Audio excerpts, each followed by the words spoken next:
question. I mean, I think that because we do have this kind of, like Michael living in New York, having this kind of bi-coastal existence in a way. I mean, we play once a year maybe in New York, and I guess I would say, yeah, our base is, we're all sort of left coast people generally. Mm-hmm.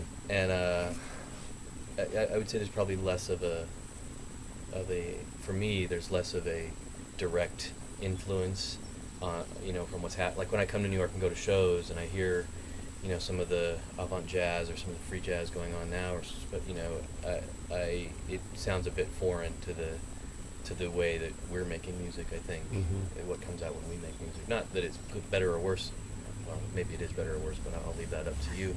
But it's different, Yeah. Yeah. So I think that's definitely part of Well, it. it's just weird. We were talking about the idea of the room influencing your sound, and then Yeah. you take it to this meta level, and it's like, well, we're in this whole completely different city, Right. and you look at this other city, and the music coming out of that place is, Right. Well, it's partly a function of the people we have all worked with in Seattle, Mm-hmm. kind of like Stuart Dempster, a person we've all worked with, and sort of they often call him the godfather of improvised music in Seattle, which is kind of true, and sometimes he's doesn't really like the idea, but I remember playing with a friend of mine, Michael Bizio, who was in Seattle and now lives in New York. right. He plays a lot with Matt Shipp. Yeah. Yeah.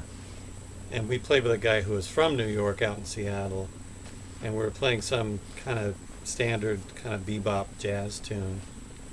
And we kind of finished the main melody and then went into solos. And we kind of departed, Michael and I did, from the form of the tune.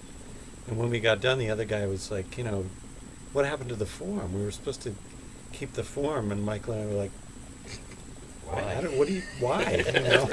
We don't have to keep the form. Right. People do, and there's nothing wrong with doing it. But so, and Michael is somebody who worked with Stewart and Bill Smith and a whole bunch of other Seattle people. And I don't know, it's not Seattle per se, it's just those particular people that I think a lot of us have encountered. Well, it's cool. It supports the idea of, like, there are the subcultures. Like, there are jazz subcultures in addition to jazz being a subculture of music, so that the times I've tracked out in Chicago, the vibe is completely different than in New York. It's much friendlier and less competitive and more kind of organic, like less focus on names and